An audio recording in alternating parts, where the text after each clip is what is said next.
Be Homer's works your study and delight, read them by day and meditate by night. Thence form your judgments, thence your maxims bring, and trace the muses upward to their spring. These are some of the famous lines from Alexander Pope, who is definitely one of the quote unquote great figures of the English canon and arguably the central figure of what we call Neoclassicism or Neoclassicism in English literature. Now, periods in literature are often quite flexible, and you won't possibly find two books of history of literatures agreeing on which dates exactly constitute the period called neoclassical, but we will be following, say, M.H. Abrams here because that is commonly agreed upon. So they have given 1660 to 1785 as the period called neoclassical. This is a technical nitty-gritty, but we are here more interested in the content. What neoclassicism, means. Neoclassicism, as the name implies, is a classicism, but not the original classicism, which is the classical literature, a classical period of Greco-Roman world, especially of the Roman world, of the Roman Emperor Augustus. That's why it is sometimes called the Augustan age, but Augustan age is the part of that period. But again, often these are used interchangeably. So more or less, these writers, central figures of whom are Dryden, Pope, and Dr. Johnson. Dryden is a bit earlier, he belongs to a slightly earlier generation, but there is a continuum. So much so that, like Pound, Eliot, and Yeats, or Sides, Spivak, and Bhabha, we take this three, Dryden, Pope, and Dr. Johnson, as the Trinity or Holy Trinity, or unholy, maybe we don't know, Trinity of, Neoclassicism in English literature. Now, they believed that whatever is best known and thought in the world, to use an Arnoldian term, has already been known and thought in the classical period of the bygone days. That way, they are like our traditionalists who believe that in ancient world or ancient India or in Satyayuga, everything was good. Now, having said that, then what we are supposed to do? So the neoclassicists feel that the only thing you can do is read the old classics and then represent nature by following them, not following nature firsthand. A neoclassical sense of nature is basically not the external nature of romanticism, but human nature and nature as a whole. So the first thing is you have to know those things. So that's why I said, be Homer's works your study and delight. That is, you study and enjoy Homer and read them by day, meditate by night. During day you read Homer, at night you think about Homer, because those this electricity and all were not there. Thence form your judgments, whatever judgments you have, you base on Homer, and thence your maxims saying bring from Homer, and trace the muses upward to their spring. Muses, the nine muses, the Saraswatis. We have Ashta Saraswati, then 18 Saraswatis, 24 Saraswatis, though less known, then Tantric Saraswati. These are all forms of muses in Indian literature. So even one form of the goddess Tara, which says Saraswati. Srimad Ekajata Devi, Neelavarna Saraswati, Vyalanang Damane Krishna Rakshane, Jamuna Jal, etc. So in Greek, literature, and we have similarly nine muses, from which the term music also comes. Urania is, for example, one muse. So for tragedy, for comedy, there are different Saraswatis. But where do you find these muses? They are in the spheres, those celestial spheres, but we cannot go to the spheres. Even now, if we go and made them, because they are more notional than actual. So you find them actually in Homer. We can also talk about the rasa theory of India, all the nine rasas.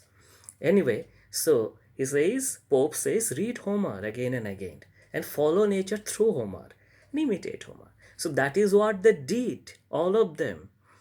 But then When you imitate, obviously you cannot produce the great work. So knowingly you imitate it for exposing the follies of the contemporary society, etc., and you produce a kind of burlesque or satire, this kind of thing. Classic example is Pope's own work Dunciad, which is an imitation of Iliad, only in the form, not in the content, because this is about fools. And yes, neoclassicists were greatly paranoid by the existence of fools. In fact, I too am. Though theoretically, I must speak against the spirit because Foucault has said so. We must be critical of the neoclassical, rejection of unreason or non-reason, and we should be sympathetic to the mads and fools. Mads, of course, I'm always sympathetic to, but foolishness is a different thing. It is like in many Facebook posts and WhatsApp, these are given these days, that when you are dead, you don't know the pain it is felt by others. The same is the case when you are an idiot. They say like that. And I believe very sincerely, whoever is listening to me are intelligent and great people, but they must be surrounded by some kind of whom Pope and others call fools in life. And it's very difficult. So we must also read Pope and Dryden and all to know how to deal with them. Pope's guru, John Dryden also was a great enemy of fools. So he exposed Shadwell and Richard Flecknoe, that Irish priest, in his Macflecknoe, which has actually immortalized Flecknoe quite counterintuitively, though he meant to annihilate him. So it is also a good thing to have enmity with great people. Then actually what you can, the power is not with us anymore, but I hope it will have some kind of bad effect on the thing. But anyway, let me continue. This is again the act of some fool.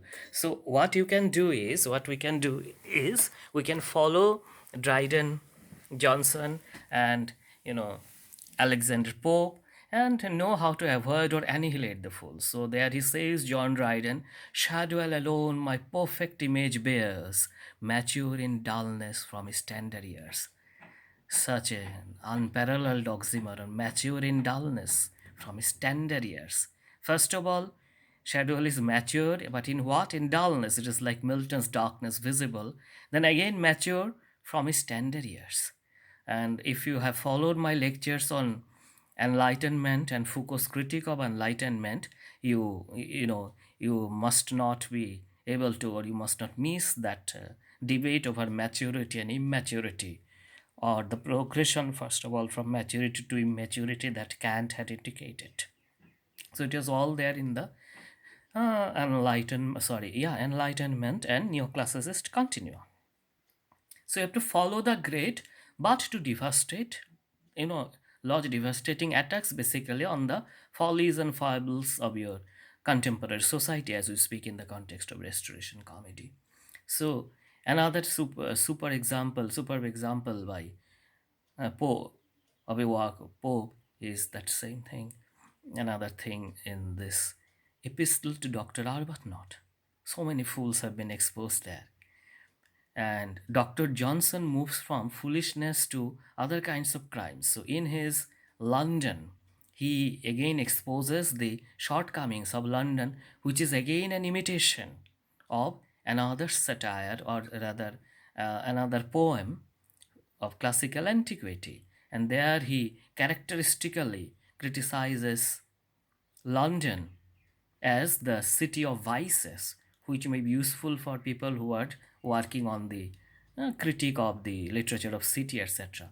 London, the needy villain's general home, the common shore of Paris and Rome. And here falling houses thunder on your head, and here a female atheist talks you dead, etc., etc. So then we have, I think, explained what they meant by imitation. Yes, imitation becomes very important here, mimesis, but in a positive sense, not in the Platonic negative sense, though the basic reference or the word is Platonic. You have to copy the great, that's all. And then secondly, the same thing has been said in some other way. The rules of the old, discovered, not devised, are nature still, but nature methodized. And then, what is, what constitutes greatness in literature? That is a general question. So we today more or less think, originality. Across cultures, most people, think like that. Mainly, originality in themes, and then secondary thing is the beauty of expression or content. But the neoclassic idea is the very reverse. They said, true wit is nature to advantage dressed what oft was thought but never so well expressed.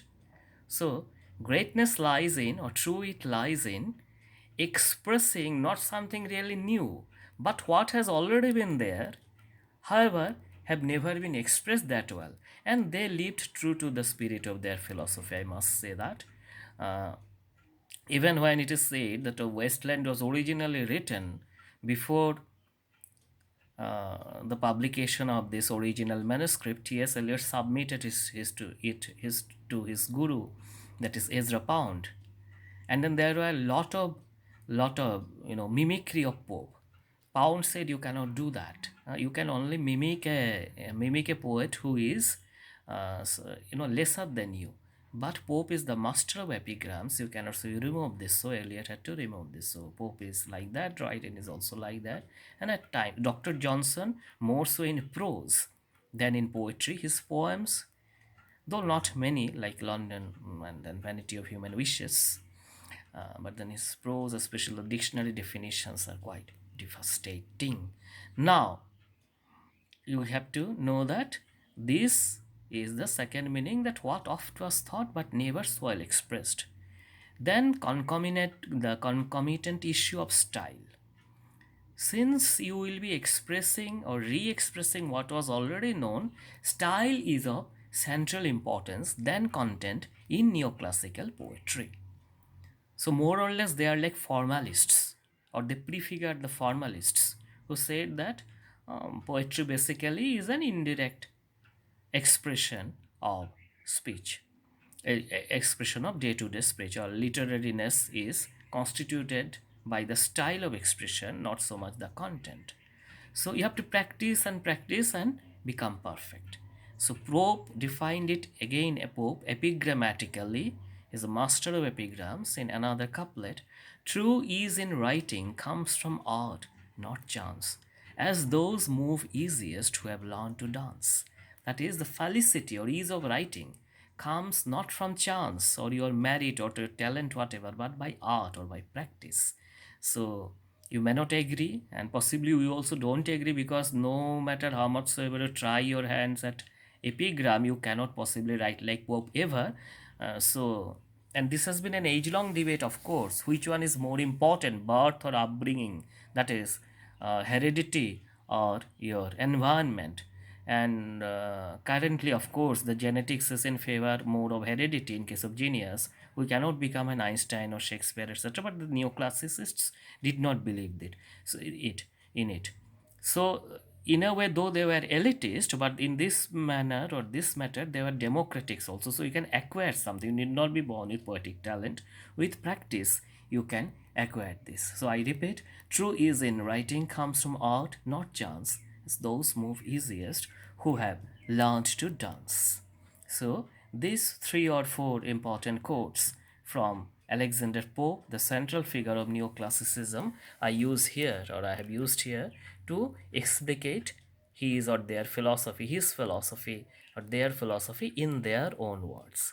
And obviously, the next age, the Romantic Age or the so-called Romantic Age, went radically against this philosophy, that originality, spontaneous overflow of powerful feeling, having their roots at emotions recollected in tranquility, that Wordsworth's famous definition of poetry, is directly antithetical to Pope's prescription that true is in writing comes from art, not chance, as those movies used to have learned to dance. So, but then the balance, I must say, was achieved much earlier by one of the supreme gurus of English literature. I call him Supreme Guru Ben Jonson. Eliot also thinks. In his, you know, obituary, or as you like it to call it, as you like to call it, on Shakespeare, Ben Jonson said that A good poet is born as well as made, and such Shakespeare art thou.